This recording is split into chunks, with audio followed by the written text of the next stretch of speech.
हारिनि गेजेराव गेलेनाय बिथिंनिफ्राय फिन खेबसेबाव गोग्गानाय लाबोदों उत्तर गुवाबारि जेखायखना गामिनि मनिका बसुमतारिया। गोदानै दाजानाय तामुलपुर जिल्लानि मादावनो नायल' जाल' सासेल' सनानि मेडेल लाबोनो हादों बर'नि फिसाया। थांनाय 8 मार्च खालारनिफ्राय 10 मार्च खालारसिम गुवाहाटीआव 43rd state level senior and junior athletics चेम्पियनशिपआव बाक्सा जिल्लानि जानानै सनानि बान्थाखौ लाबोनो हादों नाग्रिजुलि उत्तर गयबारि गामिनि प्रदीप बसुमतारी आरो आखारि बसुमतारीनि फिसाजो मनिका बसुमतारिया। जुनियर थाखोनि गोलाव बारनायाव 14 बोसोर बैसोनि मनिका बसुमतारिया 17 फुट गोलाव बारनानै गिबि बादायनायावनो सनानि बान्था लाबोनो हानायाव ओनसोल नाङैनो गोग्गाथाव खालामदों। मख'नो गोनांदि बाक्सा जिल्लानिफ्राय बाहागो लाहैनो हानाय मनिका बसुमतारीनि अनगायै गुबुन रावबो आरो बान्था मोननो हायाखै मुंख'नाय गेलेनायनिफ्राय। सासेल' आरो मोनसेल' सनानि बान्था मोननो हादों मनिका बसुमतारिया। गावनि गेलेनायखौ फरायसालिनिफ्राय जागायनाय मनिका बसुमतारिया जिल्ला थाखोनि गेलेनायाव सायख'जायो। बेनिफ्राय रायजोआरि थाखोआव गेलेनो गिबि खेब खाबु मोननायावनो देरहानो हानायजों लोगोसे सनानि बान्थाखौ लाबोनो हायो। कस्तुरबा गान्धी बालिका गोजौ फरायसालियाव 9 थाखोआव फरायबाय थानाय मनिका बसुमतारिया फरायनायजों लोगोसेनो गेलेनायखौबो लांफानो गोख्रों थांखि लादों आरो नेशनेल इन्टारनेशनेल थाखोआव गेलेनानै सनानि बान्था लाबोना गावखौनो सिनायथि होनायनि थांखि लादों। मनिका बसुमतारीनि सनानि बान्था मोननो हानायखौ गोजोननायजों दुंब्रुदै बरायदों नाग्रिजुलि दख'रा एबसुआबो। खुलुमबाय, आंनि मुङा मनिका बसुमतारी। आं बाक्सानिफ्राय गेलेलांबाय थादों।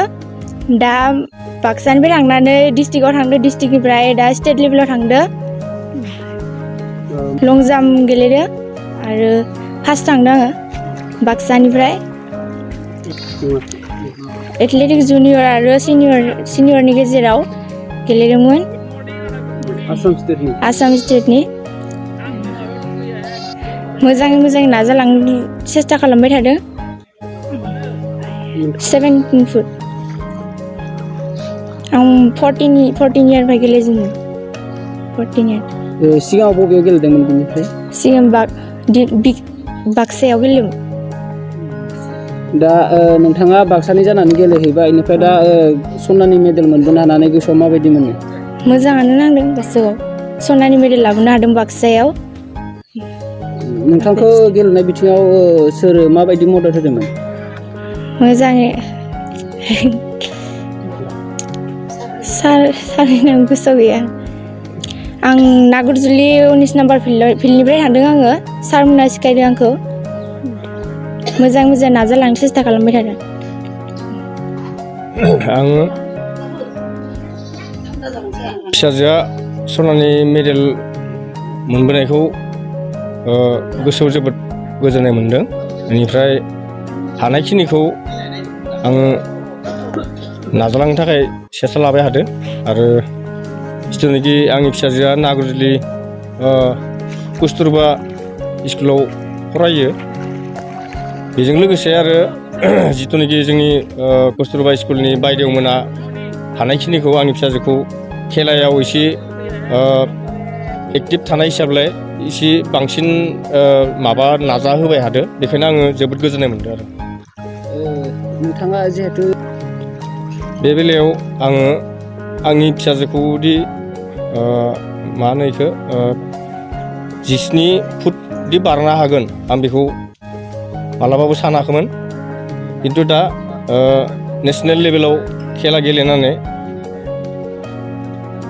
मा होनो बेखौ 17 फुटदि बारनो हादों, आं बेखौ जोबोद गोजोननाय मोनदों आरो। नोंथाङा उननि समाव माबायदि? आङो दाथ' ओरैनो हानायखिनिखौ आङो सेस्थाखौ लाबाय थानोसै। खेला दुला माबाफ्राव सेस्था लाबाय थानोसै आं हानायखिनिखौ। जाहाथे जिथुनाखि आंनि मनिका फिसाजोआ नेसनेल लेभेलाव गेलेनाय बा गोजान गेलेमु हारियाव गेलेनाय बिथांखौ जाहाथे BTC सरकारा जाहाथे सहाय सुजुग होयो आं बेखिनिखौ बिटिसि सरकारखौ आं खावलायनाय जाबाय।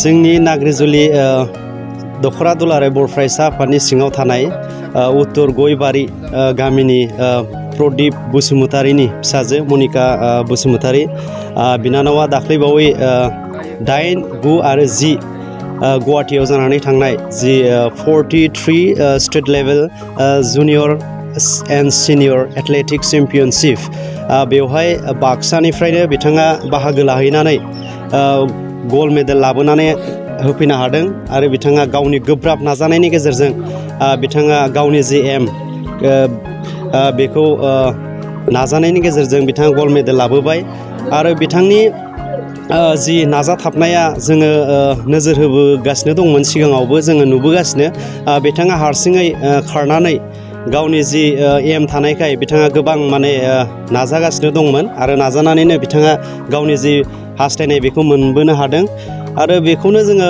बिटिसि गभर्नमेन्टखौ खावलायनो सानो मानोना बिथांनि जि